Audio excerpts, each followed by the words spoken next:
So, I mean, we've seen the first week or 10 days, 2 weeks almost of the Trump presidency. Trump regime, you mean? Yeah, right, exactly. And, you know, I mean, there's so many things there's so many things to say because the things that are going on with Trump, I mean, he's obviously trying to be very active. They're passing a lot of, they can't pass bills, but he's writing a lot of executive orders. There's a number of things in terms of staffing that are crazy that haven't happened before. And then also there's everybody's expectation of what he's up to. And so there's kind of like people throwing themselves at the barricades, also panicking a little bit, and several people reacting in ways that I don't think are really helpful to defeating what he's up to. But you know, most recently you have this ban. Yeah. You know? And people call it the Muslim ban, I mean, obviously there's an aspect in which that's true, but it's really, you can't really call it a Muslim ban on a certain level, and I think that's how he plays the game. He's What's the game? He's talked about a Muslim ban. He's talking about a Muslim ban all through the campaign, so everyone's expecting that. Mm-hmm. And then the minute that it really comes down to it, what he does is something that seems like it, but in some ways is much more limited. But also, it's, you know, sort of cruel in the way that you would have expected. So, like, for instance, there's 40 countries that are majority Muslim, 35 countries, whatever it is. All right, so he banned 7 of them for 90 days while they do a review. Then no new people can come while they do a review with paperwork and da-da-da. Now, in reality, he could have... How many did he say he was going to ban originally? Well, he was talking about a Muslim ban. And then, and he didn't want to back away from that. So he didn't specify. They meant like Muslims aren't going to come to the United States, which is unconstitutional. I mean, in other words, it's not constitutional to say someone can't come there because they have the religion that you don't agree with. Yeah. It's unconstitutional. It's constitutional to say that someone can't come here because they want to impose a religious vision on me. Certainly, that's constitutional, but that's not what he was saying. You know what I mean? There's 1 billion Muslims. There's a lot of problems in the Muslim community, but most Muslims are not interested in imposing Sharia or their particular ways of life on other people. Right. Anymore. I mean, if you mean that they might be interested in proselytizing, just like Christians are, or you know what I'm saying. But that doesn't make. I want to convert you to my way of thinking, but there's a right way and a wrong way to go about that. Well, and there's a lot of wrong ways. I mean, in other words, but the point is that a number of those wrong ways are entirely constitutional. And Trump has a lot of wrong ways. And, I mean, you know, there really are. Right. But you're saying that Trump toned down what he said he was going to do to the point where you can't, although... No, what I'm saying is if you think about Trump the candidate, because let me just bracket this for a second. If you think about Trump the candidate, he seemed to be a crazy, but nonetheless a master, like a drunken master, let's say. Okay. A drunken master of speaking to 2 different audiences or multiple audiences with different... so that different audiences would hear different things. So he's tweeting red meat stuff to certain groups, and obviously maybe some of them are white nationalists, but other ones are just, you know, people who think we should follow Trump.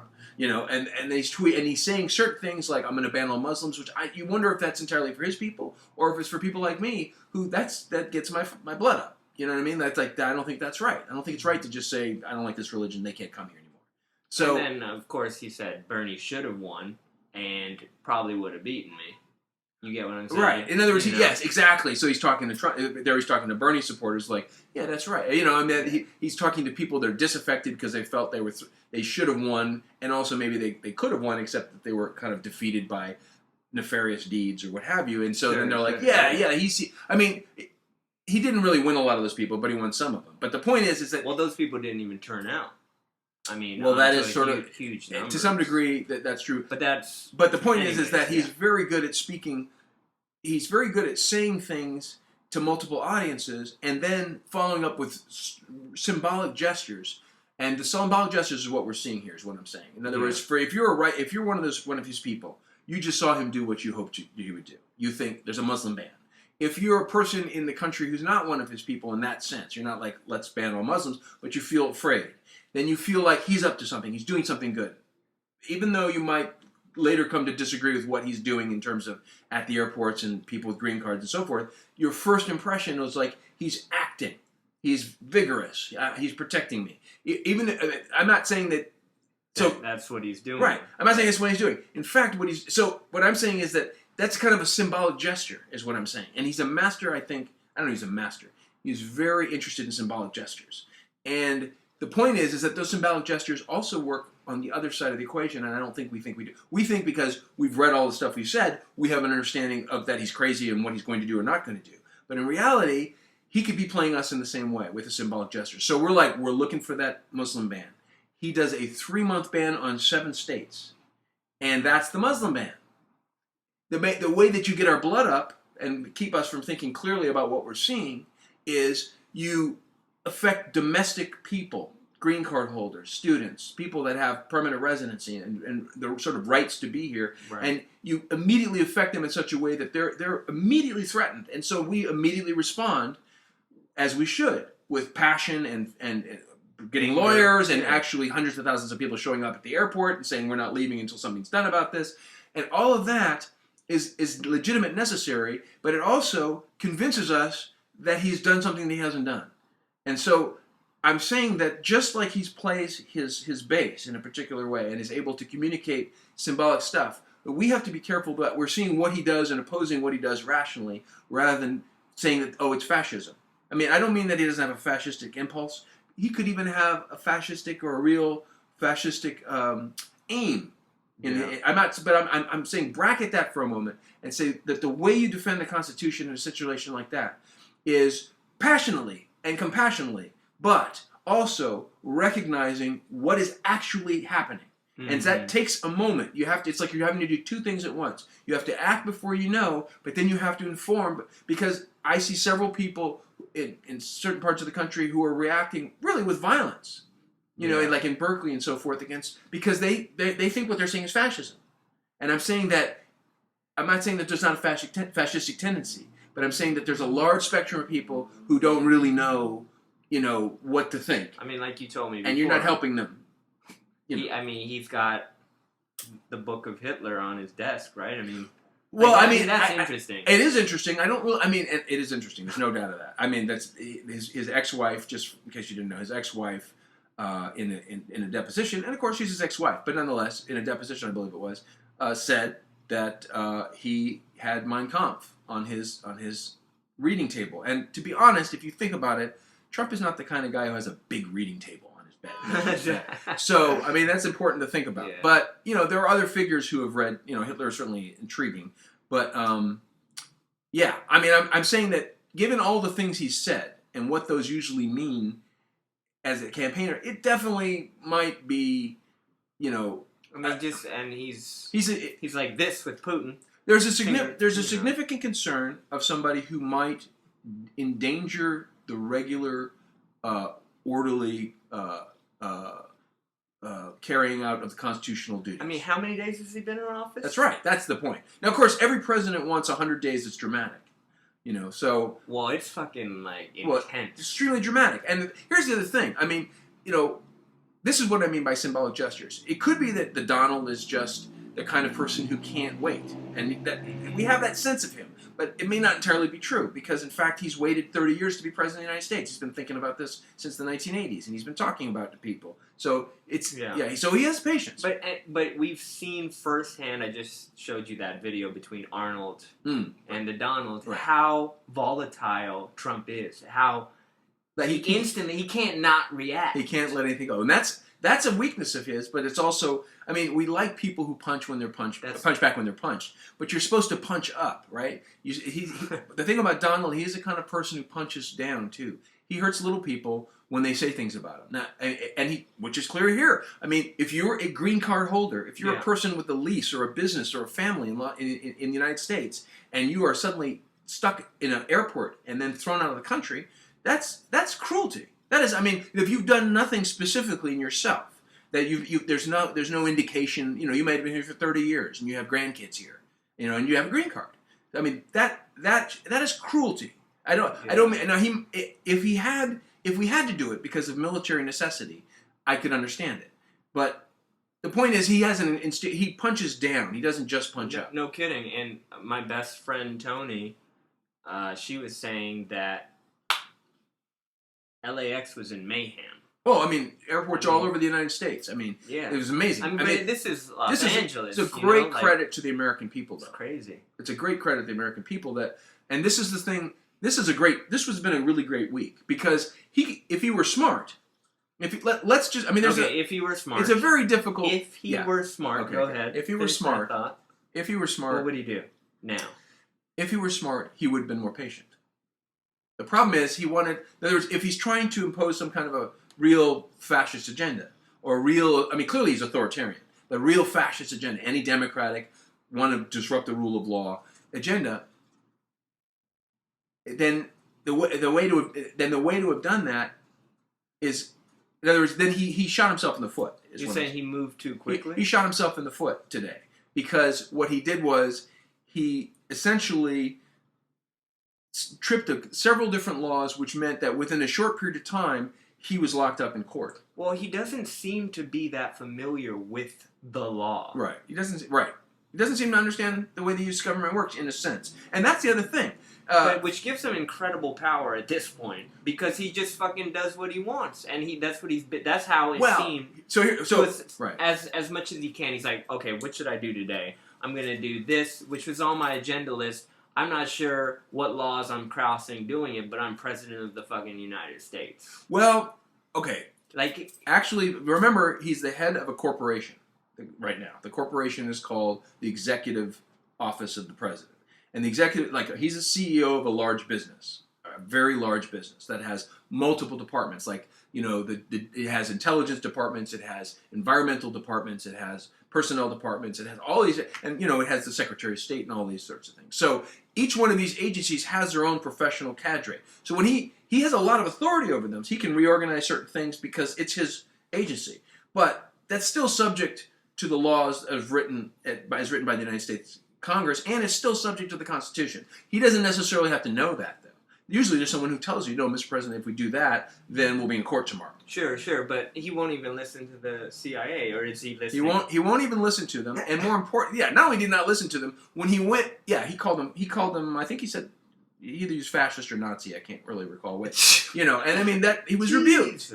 And then he went in the next week and had a speech where he looked like he was a great guy. We find out afterwards, you know, they're all clapping, but we find out afterwards they don't really clap in that way about political issues. It turned out he brought paid professional clappers with him, you know. So, I mean, that's the way he runs. The leader cannot be seen to be anything but perfect. But what I'm saying, though, is that he violated a lot. He stepped across a lot of rules and laws too quickly, without really considering the strategy that might win him at that level, as far as I can tell.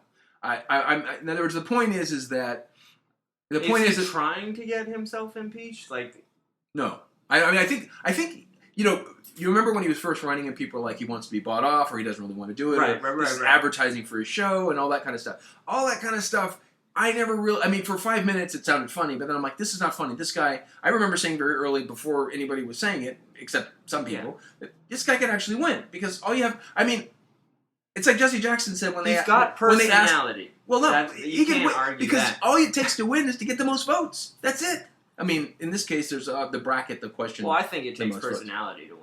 Right. Well, whatever it takes to get the most votes, and typically in America, that is personality, and he's certainly got personality. I mean, and no, he does. Yeah. He's certainly got personality, but I mean, he's a huge personality. He's a carnival barker. But all I'm saying though is that I think it's important to say that even though we can see these tendencies, we don't really know what he's doing.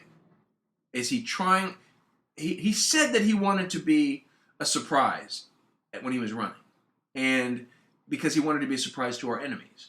And I think that is who he considers his enemies is obviously a lot more domestic people than maybe we do. Right. And so I think that's what we really have to keep in mind. I mean, I don't have a real, you know, but the point is that he didn't even vet this material with the various agencies that are supposed to vet it. In other words, you're going to do an executive order, which it's not a law, it's an executive order. You have control of certain executive functions. That's your job, chief executive. All right, so you talk to state, you talk to Defense Department, you talk to Homeland Security, you talk to immigration. No, you just put it out there, and then they literally the head of the Homeland Security, the first he hears about this is the morning that he's got to put it in. I mean, I believe it's the very morning that he had to put it in place. There was no consultation with those people who are the people who have the machinery and run it. Like, well, if you want that on Wednesday, I'm going to have to start Monday. There's just no way you can get it on Wednesday. It's already out. Right. And so Stop the press. They would also say, well, if you do it like this, the federal judge will probably intervene. Yeah. And if you do it like this, maybe they won't. And so they didn't get any of that kind of feedback that would have made his his executive order more effective. So, anyway, the point is, what I'm more concerned about, really, is what we think of as, traditional liberalism and the left. Because we haven't really had any challenges like this. We have a history that is noble in this country, and that with all of our defects and so forth, we were it was liberals, and it was liberals who got voting rights for African Americans and brought all these people into the system, and it was liberals who made some clean water. There was a lot of conservatives involved in that at one point, but made clean water and clean air and all these kinds of things. It was people that were liberal and progressive that did all that. But at this moment, we've never really had authoritarian politics in the United States. We've had crazy presidents, but we've never really had a politics that's aimed at the strong man who must be celebrated. And so we don't really know how to handle it either. And so it's important to be really nervous, but it's also important to always think again, because here is a guy who is a Breitbart guy, who their goal is to create things that look like one thing to one person and another thing to another person, because they're trying to get a certain kind of inflammation. And if we respond with violence, like they did in Berkeley, macing a person because she has a hat on you don't like, or beating a guy up with a bat, if that is a response, in other words, our instinctive aggression towards fascist tendencies is understandable. But if that is our response to people who don't agree with us, the people in the middle who don't really know what happened, we're going to lose those people. That behavior looks fascist because it is fascist. In the same way that Trumpian behavior looks fascist. And so that is what this is the hour that try men's souls, and we need to man the barricades, but we also need to govern our passions and make sure that our reason is that we really see what's happening, and we really are clear, so that the mass of the American people, who are really the only people that can stop anything, the mass of the American people are not turned off to us because we're talking to ourselves. Well said, Dad. Well said. Cool. And let me just add by saying,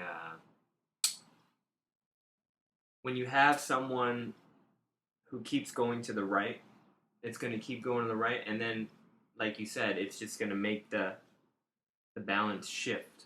Well, I had a friend. Well, this is very true, and this is the problem of this has really been the problem of in some ways of the last 40 years. I mean, since Ronald Reagan, because essentially there's some, whenever you're reaching across, it's like Obama had the same problem. When you're reaching across the aisle to something, and the guy's now run so far to the right, he's not even in the same room. Right. That's a problem. But and this is a problem of that. But there's two different things that we're talking about here. That is. But that's going to fuck up the middle that, like you're talking about. Right. And then there's the middle. Well, and the thing is, the middle is not really highly organized in our society. No, because the wings. You can't say Hillary Clinton was the middle.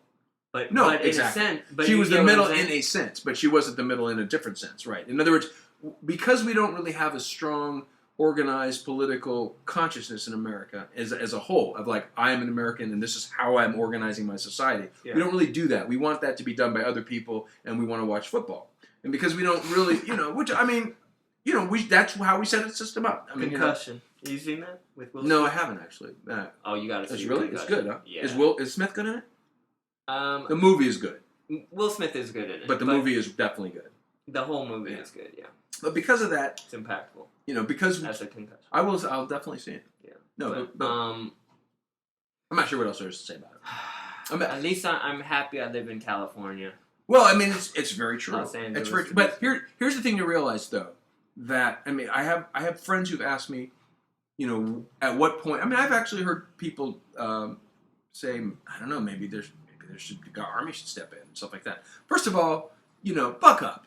I mean, we have a constitution that's lasted longer than any other political form on the face of the earth, and it's because it's a very strong, robust system, and we need to have confidence in that system. That doesn't mean we need to agree with the direction, or not be frightened, or not be disturbed. That the political vision, is dangerous, and in fact, it is.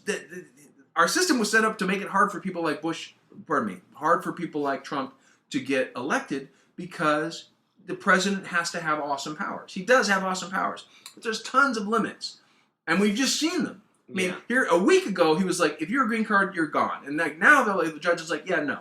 That's it. Yeah, no. That doesn't mean it's never going to happen. Doesn't mean he couldn't win that. But it means we're going to have to have a court. Everything needs to stop until this is judged constitutional. And that's all we really need. We need our own policy and philosophy, and we need to make sure that system continues to work. And so the only time I would get nervous is if they disobeyed that. We need judges with morals. Well, no, I mean, if the judges, well, it's true, but that judge had a moral. No, like who was that? I forget. There's judges all over the country. That was just the last guy. There was judges in Virginia. There was dozens of judges who did different airports and local levels. It's not that you need judges with morals, although of course you do.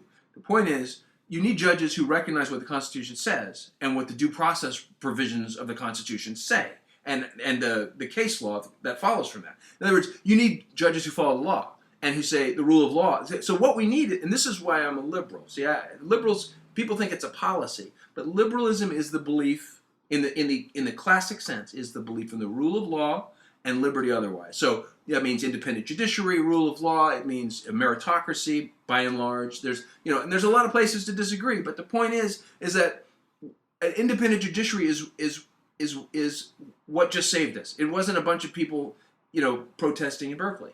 So that, and here's the other thing. It could be deemed constitutional. A judge could say, well, technically you can do this, but you can't do this. And then we might not like that outcome. The Constitution doesn't guarantee I like what results. It doesn't guarantee that people are nice. It doesn't guarantee that America is a decent country. What it guarantees is there's a framework that certain things don't happen without a judge and various different people looking at it and making sure that it doesn't violate certain other obligations that we have. Laws of the Constitution. Right. So what I'm saying is, judges are not going to. These judges are not going to make American policy. They're stopping something from happening for a moment to look at it to make sure it's constitutional. But the people who make American policy are the officers, are the president and the Congress. So those people are still in charge. Yeah. They're not finished. They haven't really lost anything. It just means that they've been blocked in particular areas. So if the American people don't stay involved to change that vision, then they will continue to find other ways to move that vision forward. And my main concern, though, is if at the end of 8 years or 4 years, hopefully, or less possibly, but probably 8 years, that this system actually continues so that we can pick up the pieces and continue on. And so as long as these people don't openly disobey and defy court orders, then I don't think there's any call for revolution or violence. That's where, I mean, if they begin to decide to really be fascist, that I shouldn't have to obey the law because I'm the strong man, they're not going to do that. But if they did, that's where the line is.